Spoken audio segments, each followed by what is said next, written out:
you gonna do, brother? We about to run wild with a style like no other.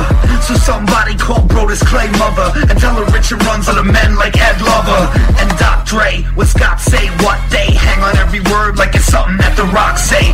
No JR, but they talking wrestling. We bring the noise with the boys, so we Dalton Castlin. So masculine, oozing machismo. Mutton chop shop, Gran Turismo.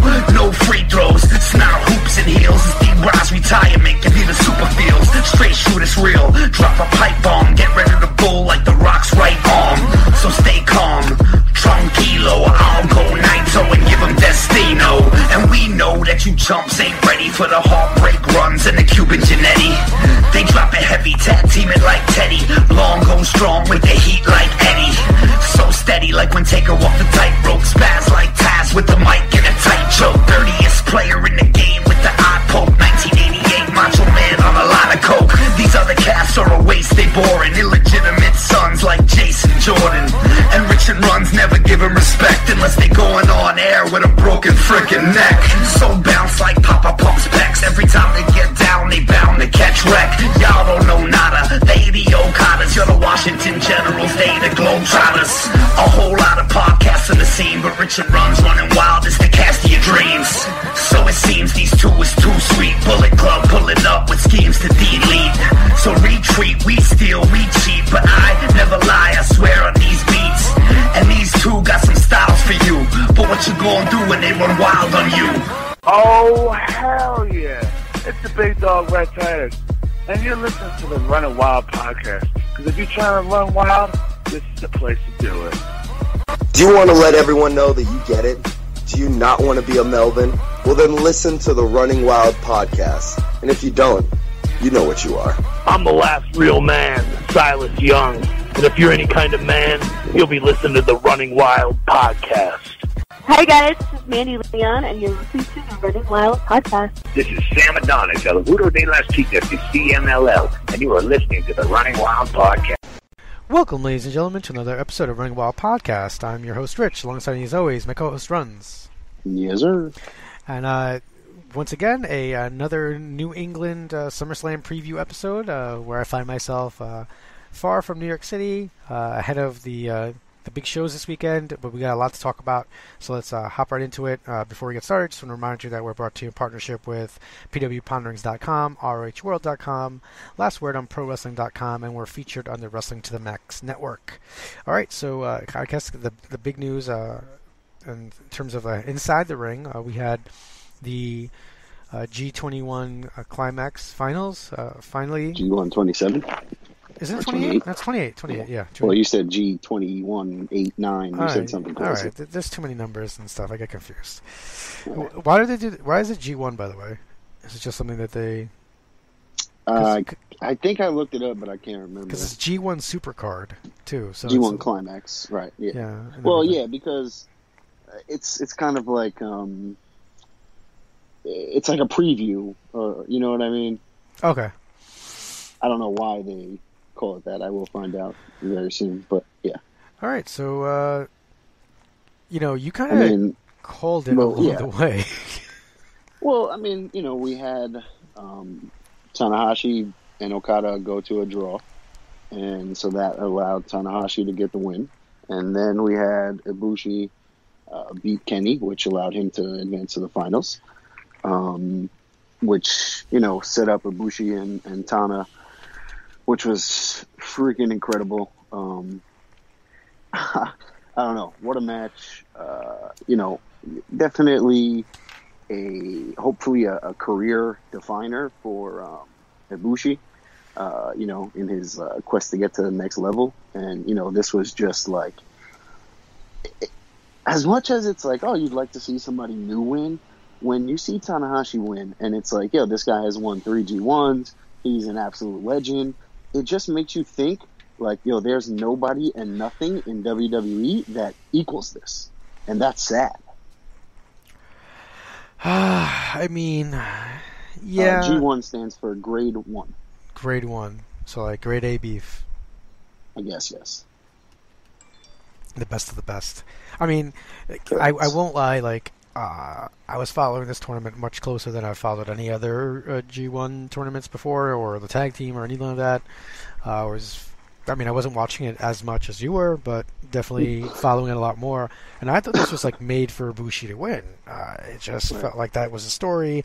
The Golden Lovers kind of got resolved, so then now you get some issues between them because of the title, and that's originally kind of like the reason they had split up in the first place, right? Or it was like they wanted to get singles. Like they broke up as a team almost because they wanted to just pursue singles careers, and then they did, and then they came back together, and then you have him. Have them face off at Wrestle Kingdom, that would be amazing. But then, it would have been, and I think in lieu of that, we got an awesome match between them in the semifinals. Yeah, and I think that's further down the road. I mean, it's just like even when I thought that what was it? What was Wrestle Kingdom 2 years ago? Naito versus Okada. Yes, and don't forget, last year was. Naito Okada, I believe. Okay. Right, yeah. Yeah. But don't forget that along the road here, leading up to Wrestle Kingdom, Kenny Omega is probably going to have to face Ibushi again because he beat him in the G1. So he kind of earned a title shot. Whether he gets that, before Wrestle Kingdom or not, remains to be seen. But it wouldn't shock me to see that, like, at, say, King of Pro Wrestling. And, you never know. Maybe Ibushi wins that, so who knows? We could still get it along the way. And Ishii's promised a title shot, right? Or am I going crazy? Yeah, because he beat him too. I would guess Yano would also get one because he also beat him. Yano forfeits even though there was a lot of chicanery there. But Yano did get the win. So the three of them are probably entitled to a shot. I just think they've got so many interesting stories that they were able to use the tournament for, really building up. And that's right. Go ahead. Building up, Zack Sabre Jr. even more. Building up Switchblade, which, like 7 months ago or whatever, people were like laughing at Switchblade and saying that it wasn't working. Yeah, before this tournament started. Like he didn't matter. He was terrible. Let him go away. And now it's completely different. So it's just amazing what they were able to use the tournament for. And something like this, and yes, this is the 28th, anniversary of this, but something like this, could you imagine this in WWE if we had something like this, building up the stars, telling the stories throughout this entire tournament? It just makes, it's like you said, two guys, Sabre, came into, what was it last year that he came into and he did really well, and he almost won the whole thing. It was another tournament that they had. So, they use these tournaments to put guys over. And look at what happened in this one. Okada lost his first three, and then he was in the last match with the chance to win it all. So they still find a way to put everyone over and still have the guys that they want, come out on top. So, yes, this ended with Tanahashi, an all-time legend, winning it, but Ibushi and White and Sabre are all made men. And Sonata had a hell of a run. Evil had great matches. Adam Page had great matches. So, there are like 7 guys that really benefited and took huge steps forward from this tournament. So, things like this are huge in storytelling and building things up. And, from watching this entire thing, it was really cool to see. And you really got to appreciate when it came down to the semis and the finals and, that kind of stuff. Yeah, and I think one of the things I thought was really nice about the final was having Shibata come out as the second. That was awesome. I thought that was just great. I mean, just so smart. At the beginning of the match, some people were maybe chanting Ibushi. I don't know that I've ever heard it that loud. Like that was crazy. That was like, that kind of reminded me of like Rock Hogan WrestleMania 18 like buzz from the crowd. So that was it was really great, man. It was a really enjoyable tournament. I'm definitely looking forward to watching more of it next year overall. But I just thought it was top to bottom good stuff, and I wish other companies would run something similar. It'd be fun. And I think that's why I've become such a fan of the Battle of Los Angeles and things like that, because it's always fun to see a tournament. It's always fun to see, that guy come out on top, get a title shot, get whatever the reward is. So, they're always enjoyable. And, even if WWE brings back something like King of the Ring, that's a perfect thing. It has a history. You can put the 16 top guys. You can build up someone like McIntyre, etc. It's a little tougher with a single elimination, but you can still make it work and finagle your way around that to really build up 3 guys. And that's where it's a shame. We were talking about the other day how like there's nobody in WWE right now. There's nobody that's like, oh man, that guy. Oof. Former 6-time champion. There is none of that. And yeah, maybe there is because he won the belt 6 times in 6 weeks. So just watching things like New Japan, it really sucks because you just watch WWE and it's like, man, what the fuck? Like, they should be on the same level with building the talent, having all these things, but they don't. They have the network. They have the hours on TV. I mean, I don't know. I don't know if there's anybody, and maybe I'm wrong. You guys can send us an email at runningwildpodcast@gmail.com. We just want to check if the email works, to be honest. So if you guys could send us one, we'd appreciate it. But do you think that most of the WWE universe would enjoy this kind of tournament? Because I don't see why not. It gives purpose. Yeah, I honestly couldn't see a reason why not. Think about how many people enjoy this particular tournament, and now, in America, the majority of wrestling fans know WWE, and I'm sure something like this, where, if there was an entire summer-long tournament, maybe that would bring back some people that, stop watching, like, oh shit, say this was 15 years ago, oh shit, Rock and Hogan are in the finals of this tournament, man, that's going to be epic. But now, what do you even do? Like, oh, cool, Dolph Ziggler is fighting Drew McIntyre in the finals. Great, this is something else we discussed the other day. Just imagine. Let's just name a handful of guys. In my opinion, Carlito, Cody, John Morrison. There was someone else, maybe MVP. He's a little bit older, but those 3 guys and Dolph, those 4 guys are young enough where they should have been right now your main event guys. They should have been your guys who have won every belt. They won King of the Ring. They won the Rumble. Those 4 or 5 guys could have been your staples now, where instead of just having Cena and Orton, you have 5 guys who are kind of hitting their prime right now, or maybe a little bit older than their prime. But, it just sucks. Well, speaking of Orton, did you hear about that crazy story? No. They're looking into some stuff that he used to harass writers who joined the team. Like he would take his member out and grab himself and then offer a handshake and then be like, "What are you, big leaguing me?" And corner dudes in the office. Okay. Considering he's shitting people's bags, that doesn't surprise me. Yeah. It's like, why are we surprised by this? And it's also Correct.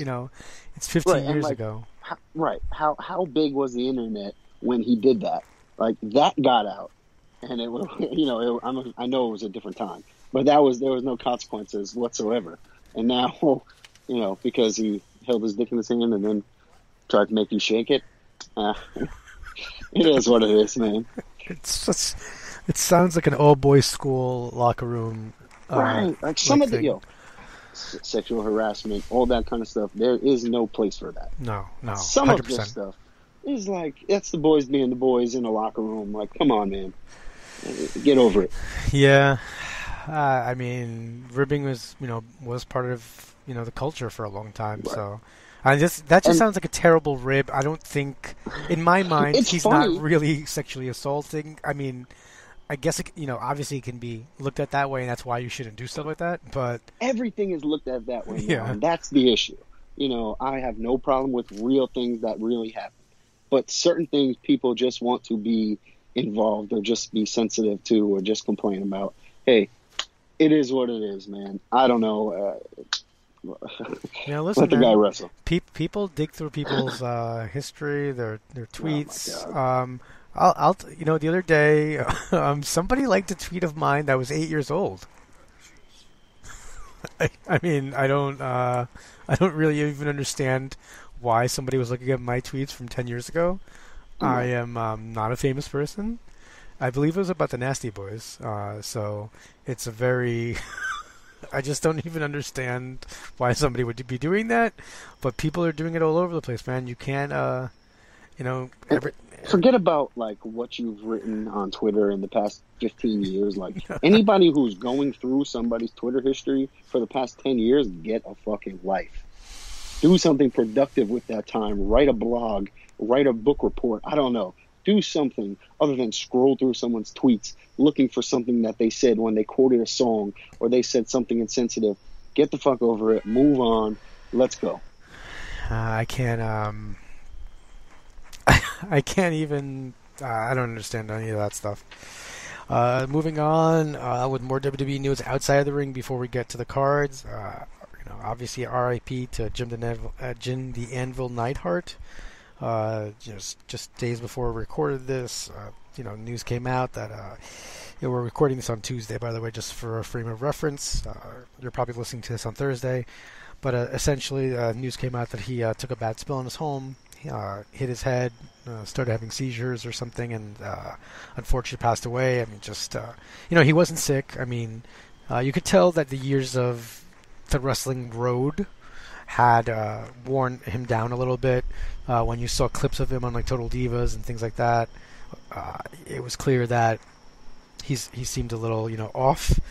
But he was in good health, generally speaking. So this was just kind of a real shocking blow. I mean, and still a young guy. I mean, sadly, we can say that for that time period of those wrestlers. I mean, 63 is actually pretty old. Right, but them, I mean, sadly. he didn't die for really due to any causes. Like, that's what really sucks. Yeah. Like if you die from the abuse of the ring or you die from being sick, whatever. But to fall down and hit your head, I get it. He was a little bit older and years of abuse maybe on the head. That doesn't help. However, that's something that could happen to any one of us. Yeah, man. And that's a scary thought, that God forbid anybody wakes up tomorrow and falls down something and hits I their mean, it head. happened And to that's you. it. I mean, you fell right. down your stairs. I thought about the same thing. And like I broke my leg and that was miserable, but it could have been a whole hell of a lot worse. And that's always what I told myself through that entire thing is that I could have broke my neck, I could have been dead. So it's really, really sad that something just so unexpected and so like fluke and freaky like that, where you have a bad fall and land in the wrong place, and that's really sad. So I don't know, everyone be careful, make sure everyone's all right, tell everyone you love them, and yeah, man, that's never... I mean, I grew up grabbing my fake goatee for like thousands of years. I still do it. Yeah, I grab it and my beard's not that long. Your beard actually gets that long. Mine never does, and I still... sad story. All right, I guess right before we go into the card, just two more things. ROH and New Japan sold out the Garden. Were you surprised? No. I think we talked about this a little bit, that we wouldn't really be surprised. It is a big arena, but as soon as those initial reports came out of they sold 12,000 in the pre-sale or something, that was just going to be a layup, that in 20 minutes the rest of those tickets were going to be gone. I don't know. Luckily, you were able to secure 2 of those for us, and so I'm not, we'll be there. That's a long time away, but can't wait. No, I'm super excited about it. It's crazy because they didn't. We don't even know who's going to be there. I mean, like everybody assumes. We know Okada, Tanahashi, and Naito. Yeah, but from the Ring of Honor side, right? I think. It's kind of crazy to think that we don't know. Well, who could it be from Ring of Honor? Like, it doesn't.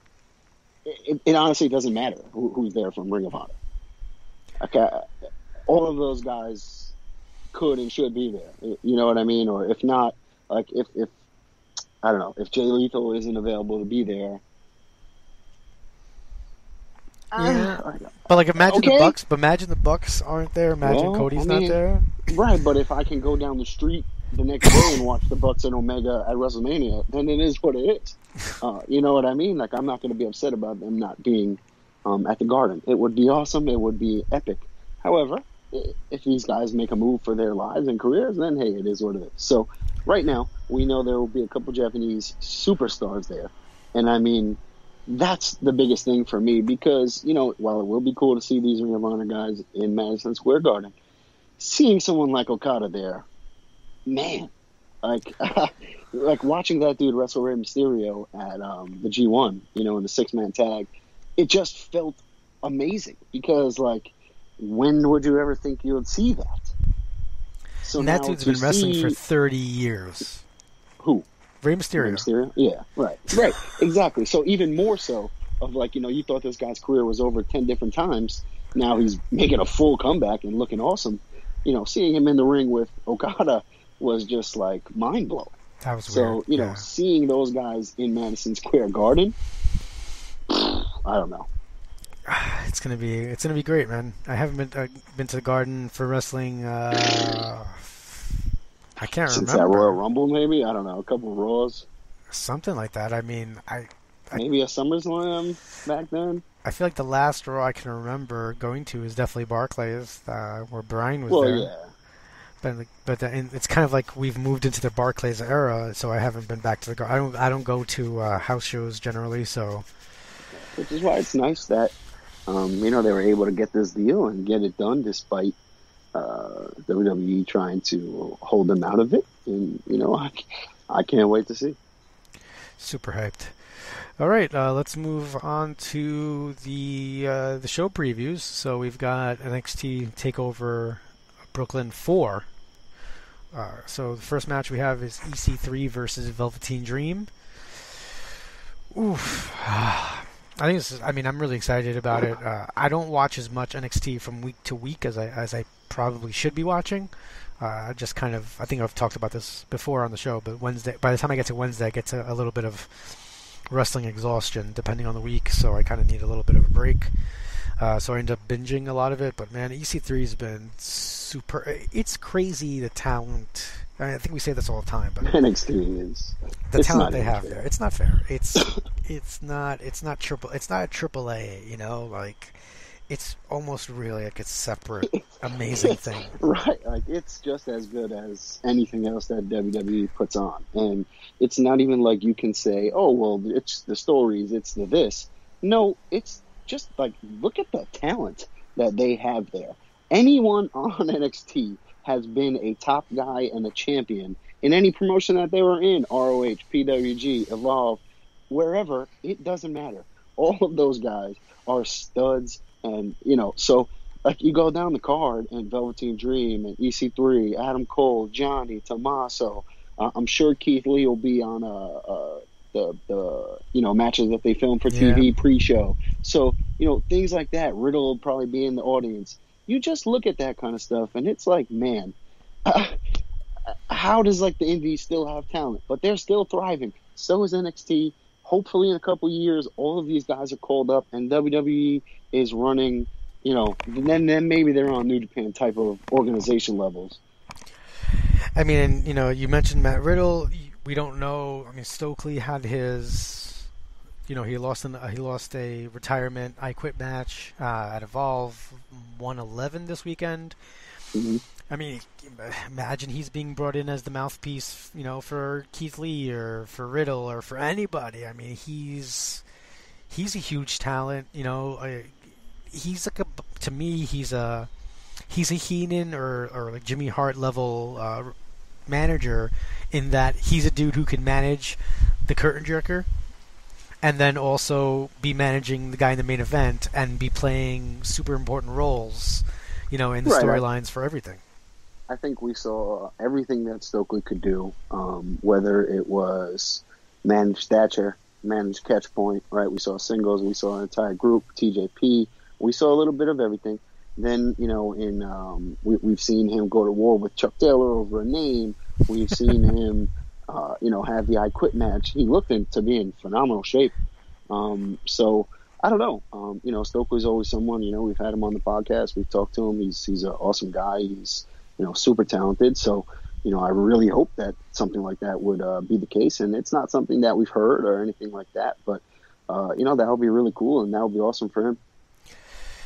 Yeah, no, I hope that it works out for him. So what do you think, EC3 or Velveteen Dream? I feel like Velveteen Dream literally never wins. Yeah, right?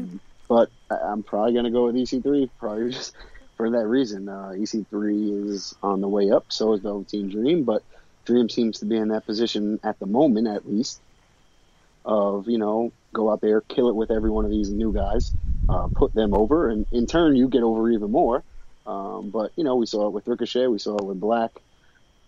So Velveteen Dream is just amazing, and he'll continue to do his job. Yeah, I think you're right. I think he's enough of a character where wins and losses aren't that killer to him. Not yet, but if this continues, it will be. Yeah, no, total agreement there. But I go with EC3 as well. And we have the NXT Women's title match. Shayna Baszler is defending against the Pirate, Kairi Sane. Right. This was a rematch of the Mae Young Classic final. Yep. With the Mae Young Classic currently going on and being filmed and all that sort of stuff. Big mistake, by the way. Just air that stuff. I don't know why you gotta do this. Yeah, I don't know why they film it and then air it a month later or whatever the case, but that's beside the point at the moment. So, it's cool to see that now, like, on NXT, they're still a thing, and they're going strong with that little bit of a feud and that story. So we'll see if Kairi can get the better of Shayna again, or if Shayna is going to just destroy her, which I really think should happen. And I think we should get a picture at least of Baszler and Rousey, both holding their titles. Yeah, no, I think they're going to keep them together. I think that we never know what's going to happen at the All Women's Event Evolution. I mean, I think it's been spoken about for 10,000 years, but, the four horsewomen of the UFC versus the horsewomen of WWE. I mean, if it's going to happen... And now I'm thinking, so what if... I don't know if the other two girls are ready yet. I know they're down in NXT and Marina all that. Schaefer, she's been wrestling. I know they're wrestling, but I'm saying I don't know if they're ready, like, for the main roster, But what I was thinking, like, would be a crazy idea. The women's tag titles have been rumored for a little bit. Sasha and Bayley have hinted at them. It kind of makes me feel like that's why they're being paired up at the moment, is to win those tag titles. But what if at the Women's Evolution you have the other two four horsewomen beat, Sasha and Bayley in the finals, and then the four horsewomen have, the four big women's titles other than the SmackDown title. But that's a pipe dream at the moment. Maybe that can happen down the line. But I'm just saying something like that would be pretty cool. And, as they continue to expand the women's division and stories and everything like that. Yeah, that would be amazing. I mean, I'm going to go with Baszler. I think she retains here. I think they continue to keep her looking strong. I don't know if the four horsewomen thing is going to happen soon, but I don't think it's a bad look to have Baszler keep the title for now. No. Then you have the NXT Tag Team title match. You have the Champions Undisputed Era versus Mustache Mountain. I mean, at this point, I feel like it's Mustache Mountain keeps kind of... Undisputed Era keeps, like, squeaking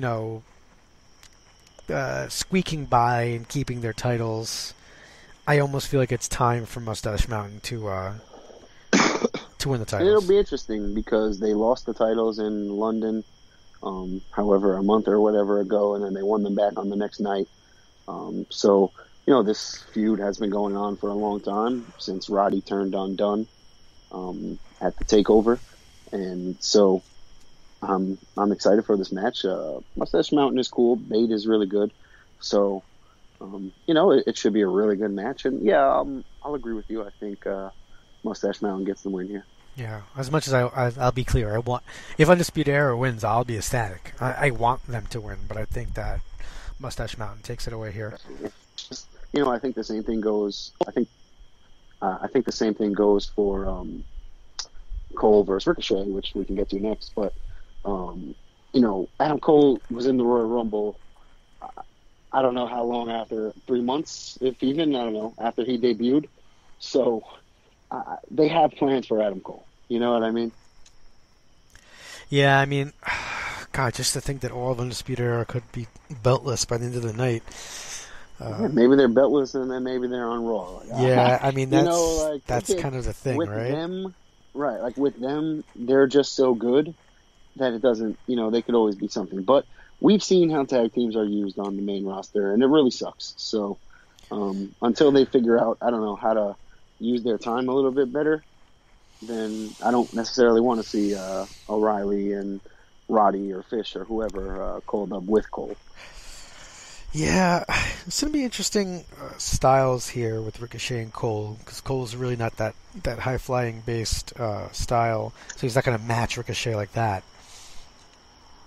Right, but so this is something where before Adam Cole, when he left ROH and came to WWE, there was a gap, right, in between when we last saw him.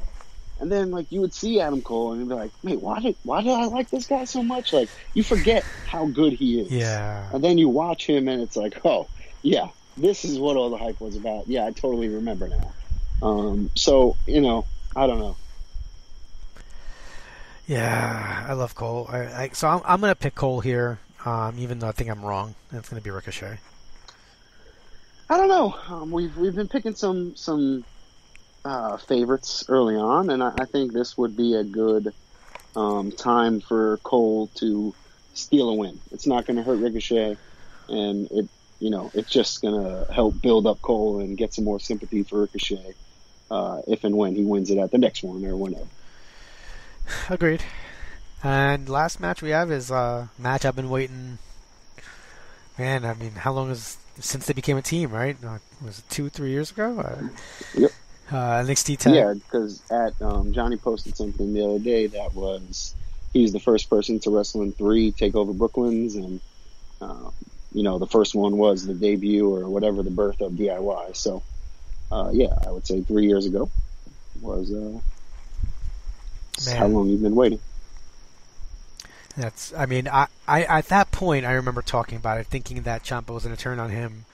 I never thought that I could, even knowing what was going to happen, hate someone so much, and I really hate him. I really hate Ciampa. I mean, he's money on Twitter. I mean, he just posts crazy things. He said something like he defended the belt 3 times in 12 days. He's your fightingest NXT champion. So he's the worst kind of human. And is he lying? I mean, I hope he gets. I'm wearing my Johnny Wrestling shirt. We're out to dinner tonight. I'm not sure if that's really my wife's probably upset. I realized I packed my bag. I think for 7 days I packed 5 wrestling shirts. I was like, listen, it's SummerSlam week. What do you want me to do? I'm on vacation. And gotta make sure everyone on vacation knows that I should be back in Brooklyn watching wrestling.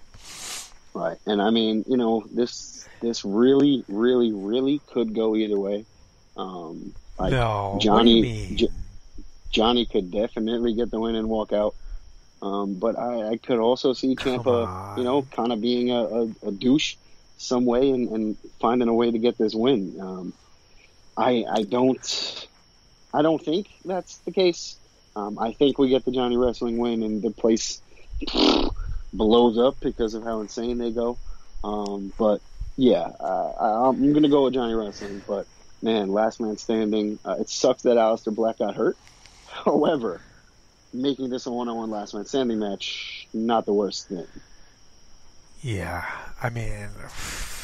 maybe that was by design. Maybe he's not really hurt and he's just going to show up on WWE at some point. But, either way, last man standing one-on-one, epic. Yeah, if it goes out, I can't. I won't. I've never speak. Yeah, if Ciampa wins, there are no words to describe how angry I would be. I don't know. I just love Johnny Gargano, man. He's just a good dude. Seems like a super nice guy. Got to meet him once. Very nice. He's the ultimate. He's that underdog. He's my favorite kind of guy to root for.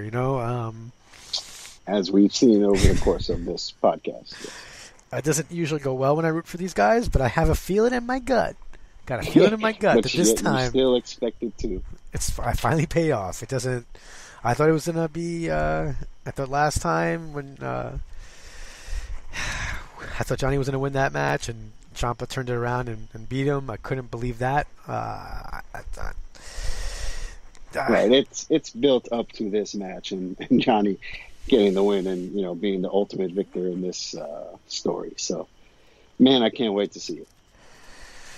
All right, so that's NXT. Let's head into SummerSlam. That's pretty much it for the weekend, right? There's nothing else going on. No, you're not going to the show, right? Like you wouldn't be going to SummerSlam. Like you're not going to be caught dead there. I mean, certainly wouldn't be there at all. Definitely not. No. I can't believe you're going. On a side note, I'm very upset about this. All right, friends in high places, man. It is what it is. All right, so let's get into the SummerSlam card. Just crazy. I mean, as of time that we're recording this, just a couple of names that we don't know if they're wrestling. I mean, right now, they're not announced, right? Right now, Sasha and Bayley, I don't think are announced. The Asuka is not going to be on the card, but she's been oddly absent. Bobby Roode's not on the card. Nia Jax, The Bar, The Usos. I mean, just like tons of dudes who are not on SummerSlam this year.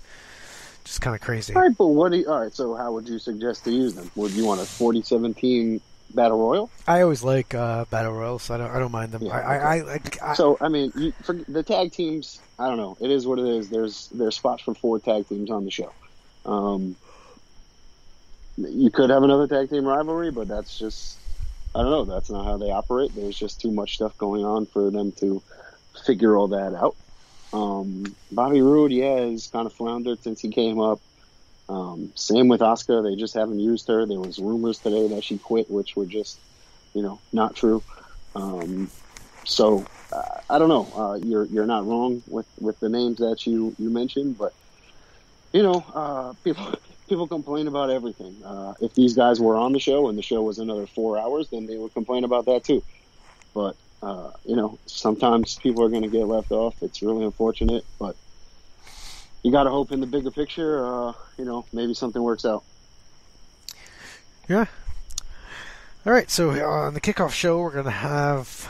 I don't know why I'm kind of hyped about this, but we're going to have Andrade Cien Almas and Zelina Vega taking on Rusev and Lana. I don't know. I'm kind of looking forward to this match for some reason. I like when guys have... for me, Vega more than Lana, right? But it's just... that's not a fair match. Like, Lana and Vega is... No. What I mean is, like... I'm just saying, in general. In terms of them being managers, like, types. Right. I really like that role in some ways is being worked here. And I'm excited about it. I mean, I hope that after this, obviously, both Almas and Rusev get a little bit more. But it's at least both of them are on the card.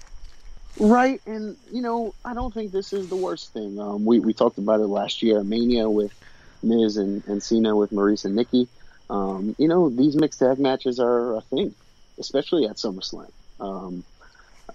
So something along this is pretty cool because they're kind of so rare to see, especially with, two guys actual managers. So I think this is a cool spot for them. It's nice to see like a little bit of a face Rusev. I like that they got Happy Lana Day shirts. Like, that just makes sense. So, yeah. Freaking terrible. I'm going to go... So, I mean, like you said, Rusev and Lana are the faces. They've been losing the last couple of weeks. They lost, they had one-on-one matches. So, your typical tag team build. I think the faces win here. Sure. Then you Man, Almas is just so good. I'm going to say he gets the win. See, that's who I want, right? The boy La Sombra. But, well, then be a man and, pick him. I'm trying to pick. I know that we've got a lot of people tracking our stats for these picks, and I think I'm in the lead by 2, so I don't want to lose right now. So I'm picking to win. So I'm picking Rusev and Lana. Yeah. Then we got the Cruiserweight Championship being defended. Cedric Alexander, champion, defending against Drew Gulak. I think this is Gulak's time. I think Cedric's had the belt for quite a while. And I'm really looking for my boy Drew here. I really like his character. I like his persona. I think it's different on 205 Live. I think he's great, and I want to see him win this title. Yeah, he's awesome. I really, I think it would provide some much needed entertainment on 205 Live. Cedric is great in the ring and all that stuff, but I think Drew winning it and having those underdog guys kind of chase him would be pretty good. And it's not like Drew is a joke. Like he's a legitimate wrestler, so like he can really beat these guys without the high flips and all that kind of stuff. So that would be a cool story. Agreed. All right, so you're officially going with Drew? Sure. Okay. And we got Balor versus Baron Corbin. I don't know. I mean, Balor's got to win, right? I mean, this is a match that I think you put between almost the main events or something. Just because no one's going to care. I mean, you can't start the show off with this. This is not going to be the first match on the show proper. It's got to be somewhere in the middle that kind of gives people time to go to the bathroom. I hate to say it. I love Finn Balor, but I don't think anyone cares about him versus Constable Corbin.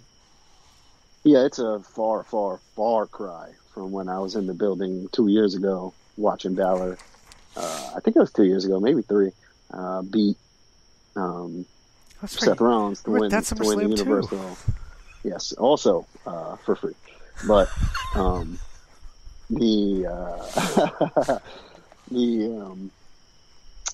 so it's really a shame how far Balor has fallen and how that injury kind of just derailed everything. So I think he gets the win here because I don't really think Corbin needs it at all. But he is a big bully and he does run his mouth, so you never know. Yeah, Corbin does need some win. Although I do like this Constable Corbin though. It's better than Baron Corbin, right? Oh, I wonder if they did something like that. Like, Baron, that's like a lord, right? So let's just go Constable. We'll just change like his title. Christ. Like his name. Like, what if tomorrow, like on Raw, like or whatever, the explanation was like his first name was never Baron. That was his title. I will say that Statwife very rarely watches Raw with me. To be fair, I also very rarely have it on the TV. If I'm going to watch it... I also very rarely watch Raw. No, but I'll watch it like on the side, on the iPad or something where I'm watching like CMLL on the screen because, I like to piss you off. And she's like, whoa, he looks so much better. And I was like, I looked at her like, hey, whoa, don't forget, you're still married to this guy. It's amazing the difference that a haircut can make. Oh, my God. Nice little tease for our Intercontinental title preview when we get there. Certainly. Which is probably next at this point. Not the way I'm going. We'll get there. I also don't know because there's like 47 matches on this show. That's the problem. All right, so we're both going Balor? Sure. Okay. Then we have Raw Tag Team Championships, the B Team versus the Revival. The B Team... Who won this match on Monday? The B Team won, right? B Team won, yeah. So they're like, why the hell are the Revival getting another...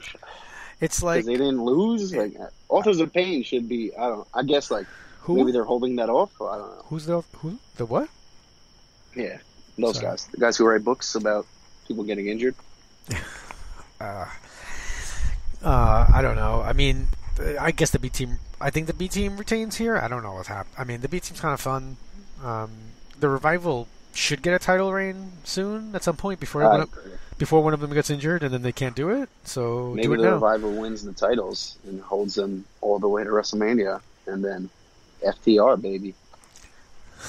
I'm just kidding, guys. Don't even. That's good one. Oh, that'd be crazy. But I'm sorry. I still think the B Team. For some reason, I think the B Team's gonna retain. I don't care because like the B Team is entertaining. So yeah, sure, go ahead, hold the tag titles.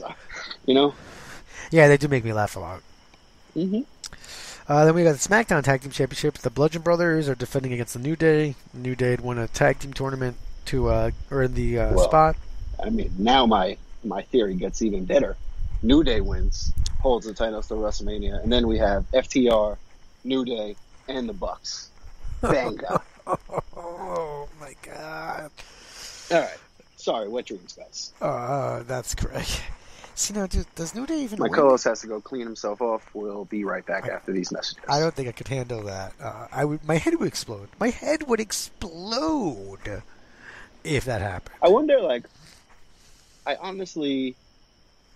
I think the three of them would do everything they could to keep it quiet, but I truly, truly wonder if those three just showed up on Raw or wherever one day, what their reaction would be like. Because that would have to be one of the most shocking moments ever, right? Like if they just showed up inside Raw, like, whoo, hoo, hoo, hoo. I can't even. I'm not even. I'm just gonna deal with this match. I'm just saying. I can't. I just want to think of that reaction. Like that shit would be. I don't even know. I hope it doesn't happen on Raw because I'd probably miss it, and I'll be going to run to my DVR and watch it. That would suck. Speaking of spoilers, New Japan. How about we don't post what the G1 final is that morning, so that people who wake up to watch the show from 5 o'clock in the morning they don't care. Get spoiled. They but don't anyway. care. They know you'll still watch it. Did you watch the whole match? Of course. Are you kidding me? Just so it doesn't matter. I watched the entire match and I was still on the edge of my seat. It didn't Ibushi versus Omega was something that I wasn't going to miss, But yeah. Anyway, back to SummerSlam. So I don't know. Does New Day beat the Bludgeon Brothers? I mean, who honestly cares about the Bludgeon Brothers? They're cool, yeah, cool gimmick, I guess. But at this point, I'm done with them. Yeah. WWE needs tag teams. They badly need tag teams, man. It's you don't think about it as much, but then you watch a Bucks match and it's oh, holy shit. These a team could really make a huge difference in the company, Teams that I just feel like every team is the Rockers model at this point. It's almost like the longer they're together, the more you're just waiting for which one's going to turn on the other one. Except for New Day. Are we? Cool. Is Harper going to turn on him? This is the fourth time. Ugh, yeah. Poor Rowan. I hope that doesn't happen. I guess every team. I don't know. I don't think every title's going to change here. All right, I'm going to go with Bludgeon Brothers retain. Yeah, I'll just say the New Day. We get that pop. All right. Then we have a Money in the Bank briefcase match where Strowman, the current holder, is defending it against Kevin Owens. Man, I don't know. I mean, okay. I feel like the easy answer is Strowman retains. I don't know why you would even think twice about this question. Kevin Owens is not. I mean, maybe because everyone thinks that that's not going to happen, it happens. That would be absolutely epic. But I think we leave SummerSlam with Braun as the champion. It would just be crazy if Braun loses to Owens here, and Owens is that dude who ends up taking it from Roman at the end of the night. It would be super amazing. But no, I think I'm overthinking it. Strowman wins and keeps the briefcase. Yeah, I think this is very smart for WWE to do, put this on the line, and we have had situations in the past where the guy has lost, so it's not completely out of the question, but I don't think it happens here. Yeah, no, I agree. I think I'm just overthinking. I didn't even know this was a thing. I forgot that Shinsuke was the U.S. champion. He's defending against Jeff Hardy. Yeah. Are you more or less interested in this match than you are Baron and Baylor? It's probably equal levels of negativity because I honestly don't really care about either. I'm excited to see a couple of entrances in these matches, but the match, whatever. I'm with you. When I was watching Raw and I saw a commercial for SmackDown, I was like, oh shit, Nakamura's the U.S. champ. Wow, that's nice. So yeah, it's pretty bad when you don't watch it enough to remember who the champions are. And that just really sucks for WWE because you watch other companies and they do the shit right. So it's not out of the question, you know. So I call Shinsuke wins because Orton costs Hardy the match, and then Orton rubs himself and then goes to shake Shin's hand at the end. And he shakes it because he's a real man. And then he kicks him in the nuts because that's what he does. And then we move on. Sure. I might just say Hardy wins because Orton interferes. So you know, just semantics. Okay, fair. Wow, we're getting through there, buddy. Yeah, we're almost halfway. Yeah. All right, so now we've got a Intercontinental Championship. Dolph Ziggler, the champion, is defending against Seth Rollins. So I don't know. I mean, it almost felt like Rollins wasn't going to be in this match. That Balor was going to end up being the guy who got the title shot, and that didn't happen. I don't think you take it off Ziggler right now. I think he's super hot, and I think he needs the title to kind of keep doing what he's doing. I think we discussed this last week, and I said Ambrose was going to come out and help Rollins at SummerSlam and turn on him on Raw. Instead, we got the Ambrose return on Raw. So I really don't know. Maybe he turns on him at SummerSlam. Maybe it's after. But maybe not at all. But I just, like, yesterday, Monday Night Raw was the first time, I don't know, 3 years, 4 years, maybe like since the Shield split up, that I've really cared about Dean Ambrose. And that was my guy. Like, I love that dude more than anyone in the Shield. And then afterwards, they just kind of lost their way with him. And he was kind of stumbling, and he got hurt, unfortunately. But blessing in disguise again, he comes back with his hair cut. Hopefully that leads to a fresh look at some point with, you know, some underwear instead of jeans. But I was very excited to see him. Can't wait to see what he does upon his return after SummerSlam, and I really hope it's not just more of the same. You know, I hope they freshen up his character like he freshened up his look. I just love that. I think our wrestling podcast is the only place where you'll hear two grown men in very serious conversations say, else wears underwear. Yeah, like, I hope he gets rid of those pants and starts wearing underwear. Yeah. You make a good point. I mean, I feel like after, I don't know, seeing Ziggler with the title and McIntyre in his corner, it just almost feels like I'd like it to go on for a little bit longer, but I could see. But now, like, this is the counterpunch, right? Like, this is like, okay, you've gotten the better of me because it's 2-on-1. Now it's 2-on-2, and now I still win because McIntyre's bigger. It could very well be, and you know, Ambrose could just not do enough. That would also be fine. But if this leads to an Ambrose heel turn, and then that's what I want. So, like, whatever is the best result to give me that's what I'm going to go with. So I'm going to say that Rollins wins, and then I'm going to hope that Ambrose turns on him on Monday and wants that IC title. What do you think happens? What happens with Ziggler? Him and McIntyre can be whatever. I don't know how long that lasts. Sometimes you see McIntyre get a little frustrated with him. And, you know, McIntyre is this big beast, so he should be like, all right, come on, little guy. Like, I shouldn't be having to help you all this much, so I can very easily see them splitting up, and then I don't know what happens with Ziggler. But I've enjoyed this run. I've enjoyed him with the IC title. So I don't know. All right, so we're at different sides here. I'm sticking with my boy Ziggs, and then we'll see what happens. All right, then we have probably, easily one of the best matches on the show, Bryan versus Miz. Yeah, and you know, this is something that has been building when we didn't know that it was a possibility.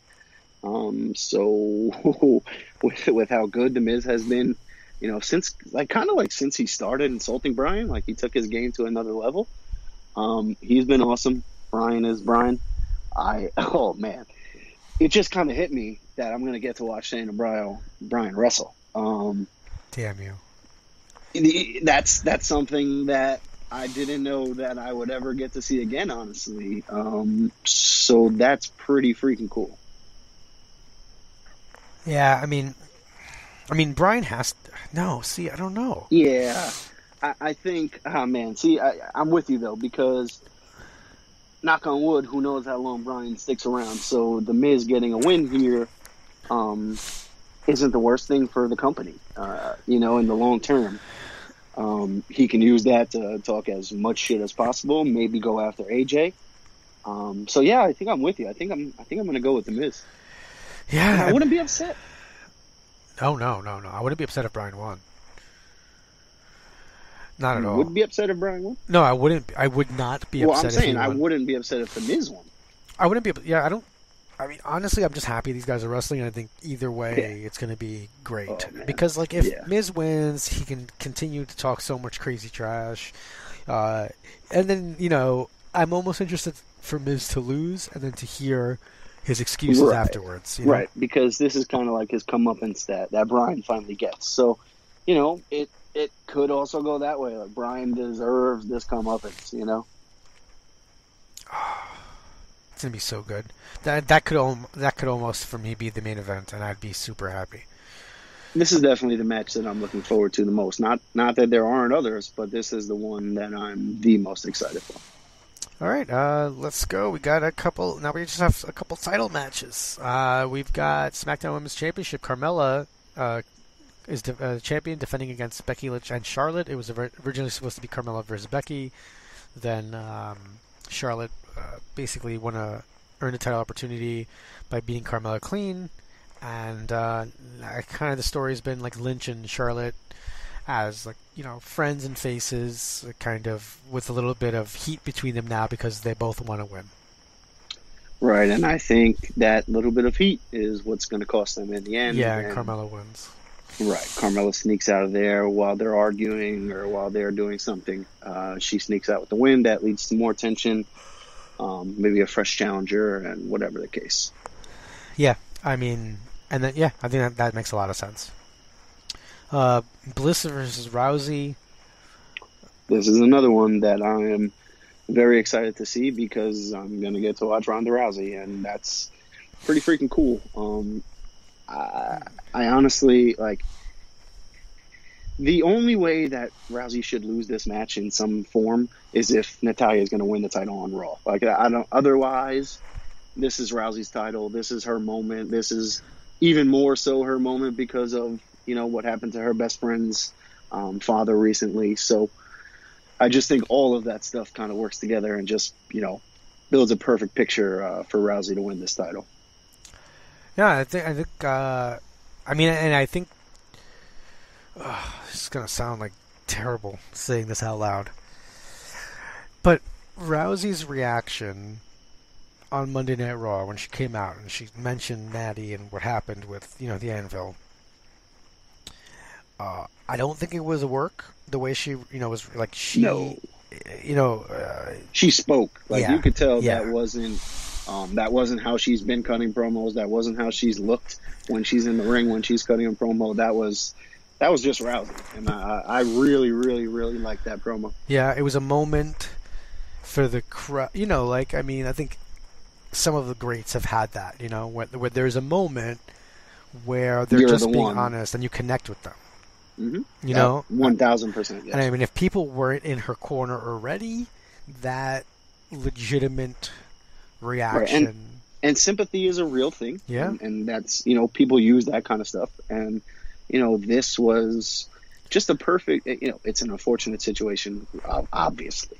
However, they spoke about it in the right way. They let the person who's been her best friend, who's her training partner at the moment, go out there and just speak.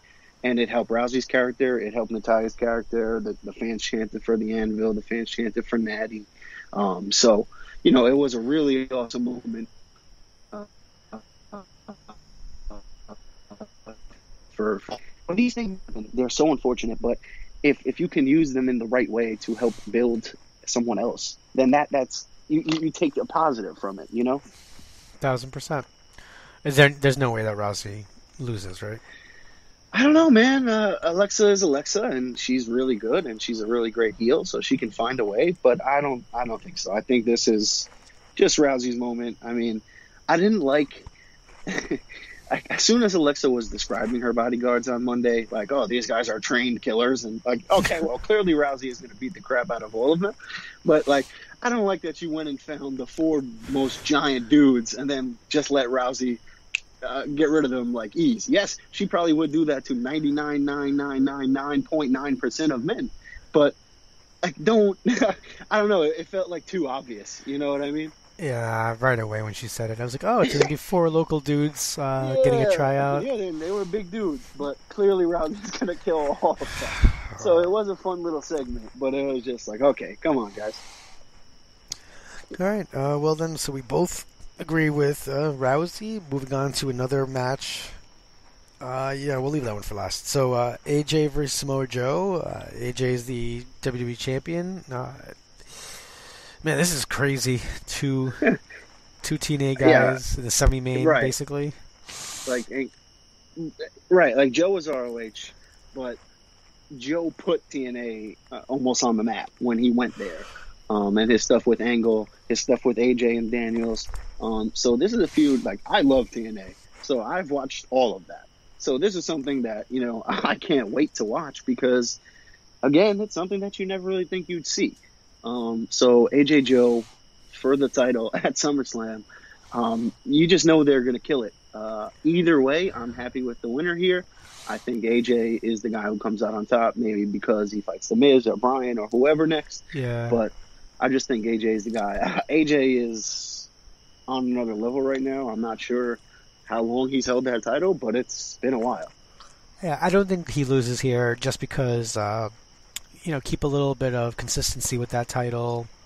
I think you're gonna have a title switch with the Universal title, so I think you keep it on AJ, and you can have AJ and Joe again.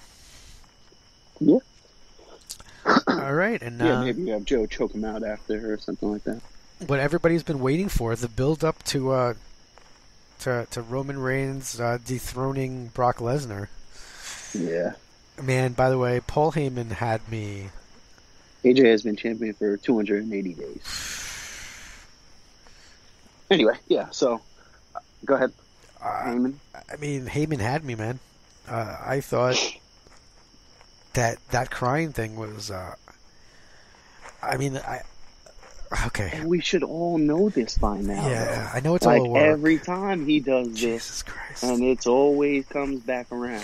It was so good. So it was awesome, and but again, then it became a little too obvious. Like, oh, Heyman is saying that, oh, Roman can't beat him unless, when you know that that's what everyone has been talking about for a week, is, oh, well, maybe he leaves Lesnar and goes to Reigns, right? That's what everyone was mentioning. So you know that. You play into that. You give everyone this little 1-second clip that aired after last week's interview. And then you have this whole promo where he comes out, the Samoan stuff. Oh, my God. He mentioned that. That was absolutely epic. Like, yeah, they taught me that. And then just pepper spraying the crap out of him. Do you think like that part, like, there's a part of me that almost feels like Heyman just pulled that out. Like it was real, and that that wasn't scripted, and that he pepper sprayed someone on live TV. No, not the pepper spray, not the pepper spray. The Samoan, when he spoke in Samoan. Oh, well, I mean, there's almost a part of me that's like, do I believe that absolutely happened? Yeah, I'm sure it did. Right, so that's something that he's had in his back pocket for that long.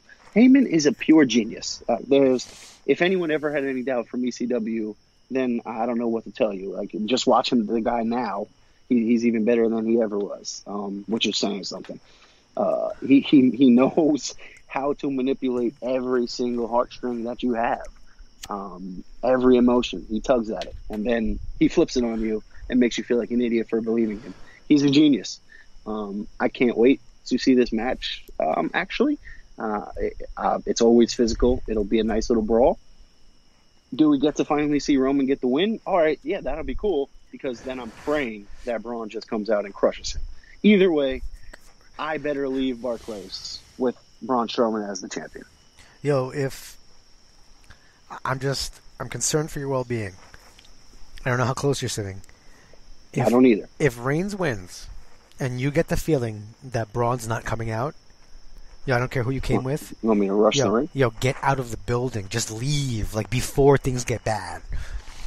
In Brooklyn, I mean, this is a WWE crowd. This is not like a psychotic indie crowd. I'm not worried about 12-year-olds. I feel like this is level of their pretzels. I feel like this is if Cena would have won at One Night Stand against RVD. No, this is as much as people hate Roman Reigns, it's not that serious. They just don't like the dude. It's not like a vitriol hate. You think Tonga comes out? He's not calling people the F words and shit like that, You think Haku comes out and helps Roman win? Yeah, absolutely. Yo. I don't see why not. The firing squad shows up and helps Roman win. Yeah. Most over heels in the company. Firing squad shows up to help Roman win, and then Omega and the Bucks show up to counteract them. Yeah. Imagine they built this whole story just while still in New Japan. That would be hilarious. It was just by the way, we're going to SummerSlam tomorrow. All right, sorry.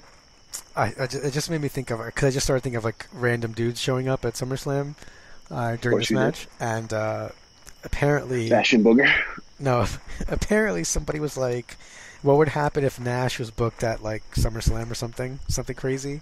And he wrote, "I'd probably tear my quad," which I just wanted to cry. Oh, that's epic. Good on you for being able to laugh at yourself. I mean, and he's always been a clown. He's always been a funny dude. That's great. So I think here.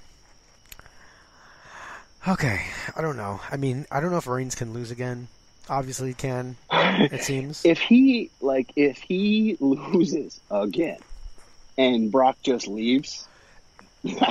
Oh my God, that dead and buried Roman Reigns. He was already dead and buried after the last loss. But you spun it, you built him back up as much as you could. If he loses again, oh man.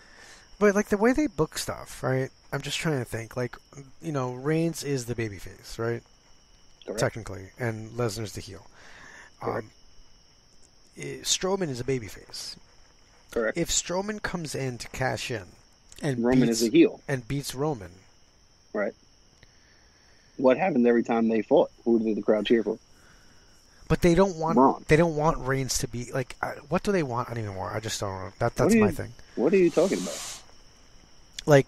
Is it better? Is it better? They want Reigns as a good guy, but they know that Braun is Braun, and he's a lot better of a good guy than Roman is right now. A lot more over.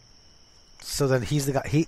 Who does he beat? Does he beat a? I think he beats Roman. A victorious. They Roman? have a history. Okay. Yeah, all right. It's not like they don't already have a beef. They don't already have a long-standing story.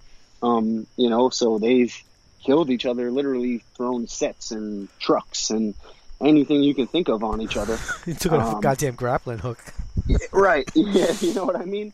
So I just think that makes sense. Braun beating Brock wouldn't be a bad idea either. But I just think Roman has to beat Brock to save his career right now. And then Braun beats Roman to also save Roman's career. I hope it's bloody. Oh, not again. If I go to 3 out of 4 SummerSlams and they all end in the same fashion, I would fight somebody. All right. Well, that's it. Wow, we got through it.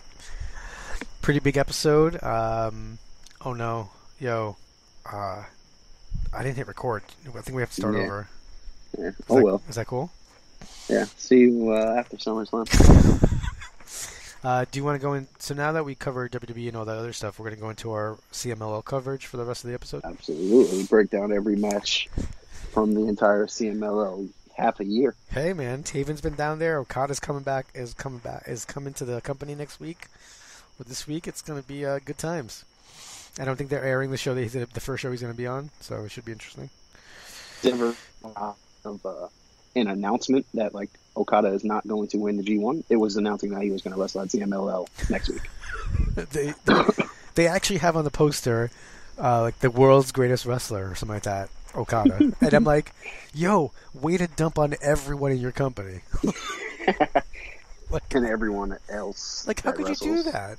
Well, I mean, that's kind of a thing now. Okada's just seen that way, so it's probably not the worst thing. If he doesn't get if he doesn't get 5 stars, maybe he loses.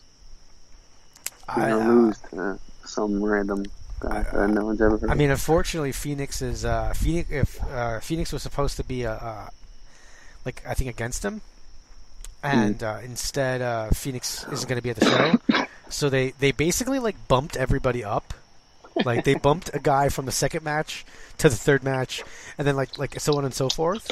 And the guy who they put in instead of Phoenix, Diamante Azul, is oh boy, he's let's just say that he's not one of my favorites. And you watch it, and you know that you don't like any of it. So imagine me telling you, here's a dude I really don't like. Yeah, like I haven't heard of most people in CMLL, but there are a few. That's not one of them, and he should not be the guy wrestling Okada, I assume. But, it is what it is.